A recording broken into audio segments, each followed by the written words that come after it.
The Los Angeles Lakers keep their habit of sending players to the NBA All-Star Game because Luka Doncic got the most votes this year. The young forward has had a great season and just got a shout-out from his teammate LeBron James, who's playing like his old self again. This good news hits right when the purple and gold team needs it. They're trying to play steady and find their groove during a tough part of the year. The Lakers have been up and down lately, and part of the problem is injuries to important guys like Austin Reeves. Los Angeles hasn't had its full team on the court for long stretches this season, but James getting back in top shape comes at the perfect time as they start a long 8-game trip away from home.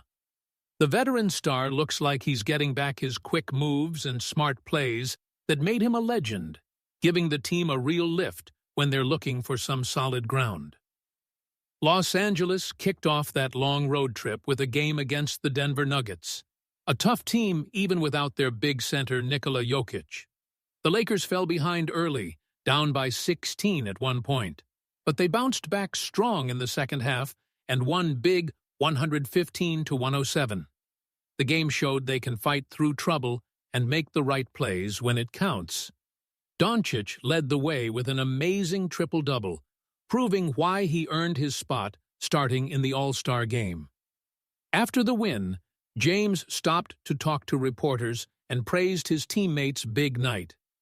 The four-time champ said he loved seeing the special All-Star patch on Doncic's jersey and how cool it was to watch the forward play at such a high level on an important night.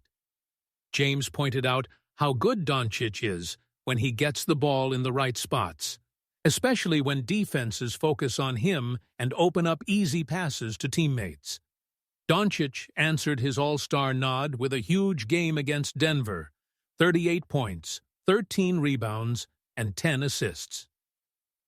Hat's strong play kept the Lakers close in the first half, matching Denver's hot shooting and keeping the score from getting too bad. The connection between Doncic and James has gotten better since Reeves got hurt, and their two-man show has scary scoring power that few teams can stop. James has been deadly when defenses rush to help, because Doncic pulls their attention and lets the vet pick easy spots to attack. The Lakers should keep using this growing teamwork, because other teams won't have enough defenders to handle both guys at once. Next up is a rematch with the Los Angeles Clippers, so fans can look forward to some fun action as Doncic and James face another big test together. LeBron has been in every All-Star game of his long career, but an early injury this year cost him votes, so he didn't make the starting list and his streak of 21 straight starts ended. Still, he can get picked as a reserve, which would keep his All-Star run going. The Lakers get a huge edge when both James and Doncic play great, giving them the scoring punch to hang with the West's best teams right now. The way these two click is getting more important as Los Angeles deals with the regular season grind. Doncic's energy and jumps pair perfectly with James's smarts and know-how, making a duo that's hard to guard every time. When they're both healthy and locked in, they make one of the league's scariest scoring pairs, able to put up points anywhere and set up teammates on fast breaks or half-court sets. The coaches have worked hard to get the most out of having both on the floor, using plays that spread them out and create easy catches for other players. That smart setup helps when teams try to shut down one guy. The other just finds open spots and makes defenses scramble. For the rest of the year, the Lakers need Doncic and James to keep shining if they want a good playoff spot and a long run. The West is super tough, with lots of teams fighting for spots and home court edge in the first round and after. Every game matters for seeding, so Los Angeles has to stay steady and avoid long losing runs that could hurt their playoff dreams and title shot. The Los Angeles Lakers hit some big bumps around the middle of the season when guard Austin Reeves got told he had a strained left calf. The injury happened when he hurt it again after already missing games for the same thing, So the doctors decided to take it slow with his comeback plan. They gave him about 6 weeks to heal and check again, showing how careful the team is being. Calf strains are getting more serious treatment around the league these days because some players got really hurt coming back too soon. By going easy with Reeves, the Lakers show they get the danger of rushing soft tissue fixes. This careful way puts his long-term health first over having him back right away. Even while the team has trouble winning without one of its key pieces, Reeves has had his best year yet with better numbers in almost every stat. On a team with stars like Luka Doncic and LeBron James, the young guard has shown he's just as important because he can score from close, mid, or far while running the offense as a backup playmaker. Without him, the Lakers' lineup feels empty.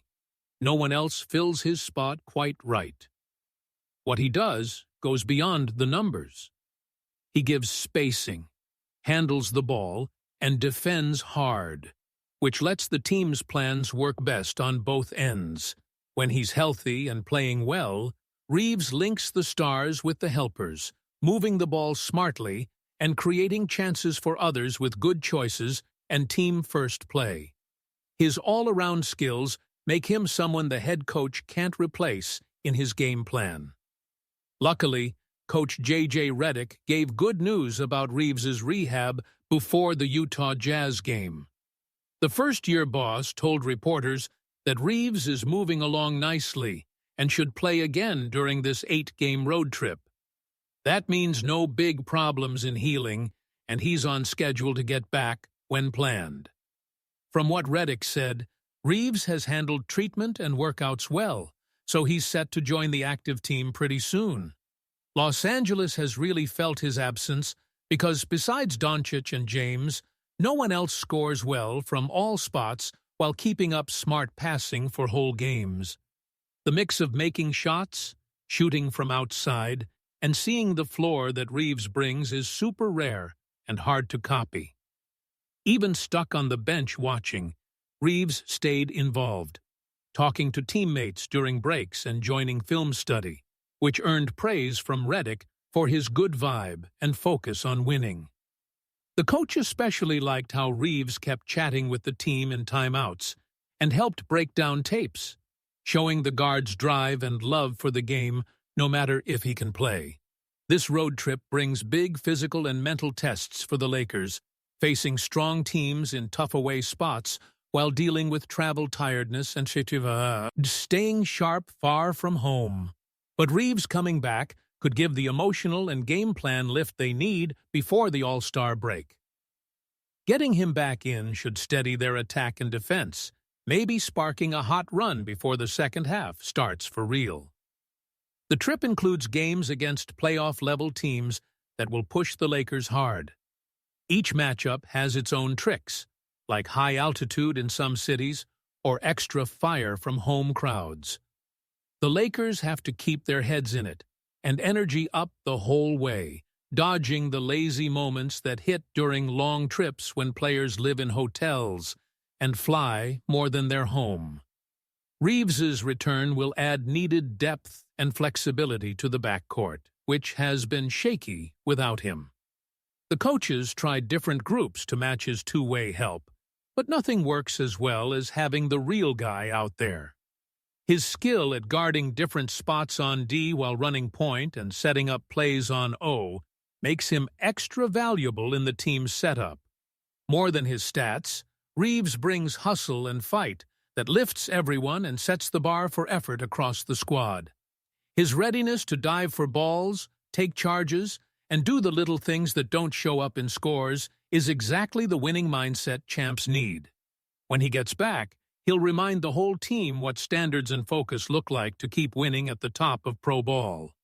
The Los Angeles Lakers are at a turning point, dealing with game problems and behind-the-scenes mess, while still trying to figure out their current players and trade talk before the deadline. New guesses say they might pick up a promising young guy in the next draft who could grow into a solid scorer on the wing next to star Luka Doncic. A recent fake draft list from Jonathan Wasserman at Bleacher Report has the Lakers taking Nate Ament from Tennessee with the 23rd spot. The 6'10" first-year forward has had a solid college start, putting up 15.4 points, 6.3 boards, and 2.4 assists in 18 games. Most experts think this will be Ament's only year in school before he jumps to the pros. Wasserman compared Ament to Atlanta Hawks forward Zachary Rissaker, seeing the same long arms, all-around skills, and chance to help on both sides of the court. The draft guy pointed out cool parts of Ament's game that could cause problems for defenses, like driving off screens, shooting while moving, and jumping over guys in the middle range. But Wasserman admitted the kid isn't great at any one thing yet, with shooting numbers that show he has work to do. Right now, Ament makes only 27.8% of his threes, 53.3% at the basket, and 32.6% in pick-and-roll or one-on-one spots. Those stats show a player still building his attack tools and figuring out how to use his size best. Even with those weak numbers, Ament is second on Tennessee in scoring and rebounding, third in assists, steals, and blocks, which means he helps his team win in lots of ways. The Lakers really need better outside defense and steady three-point shots. While Ament hasn't proven he can shoot long-range in college, plenty of guys get way better after joining pros with top coaches and gyms. If Ament turns into an okay three-point shooter while keeping his D skills and height, he could be a useful backup for Los Angeles down the road. Wasserman thinks Ament will draw teams that like his future upside and have time to build a big project. Other squads might pass because he needs too many fixes to pick high in the lottery. The Lakers' track record with young picks doesn't inspire trust that they'll develop talent right. Guys like Dalton Knecht and even LeBron's son haven't gotten real chances in big games. Besides court issues and draft thoughts, fresh reports show big problems inside the Lakers' office. ESPN's Baxter Holmes wrote a long piece about the power fights and family drama that's shaped the Lakers since Jerry B. Buss left. The story showed bad habits of brother versus brother battles, takeover tries, and deep family mistrust that's hurt the team's steady running and choices. Holmes looked closely at owner Jeannie Buss's rough ties with her brothers Joey and Jim, both who worked in the front office until their jobs ended suddenly and left questions in the family. The piece also talked about Jeannie's annoyance that LeBron James didn't seem thankful enough when the team drafted his son, which caused bad feelings between the boss and the franchise's top scorer. All this chaos happens right as the Lakers get sold mostly to Mark Walter for a huge $10 billion price, sparking more talk about how the family trust was handled and if some relatives got richer while others lost out. These stories show a group dealing with mess at the top, which always messes with the basketball side's power to make smart calls on players, coaching, and plans to get back to winning titles.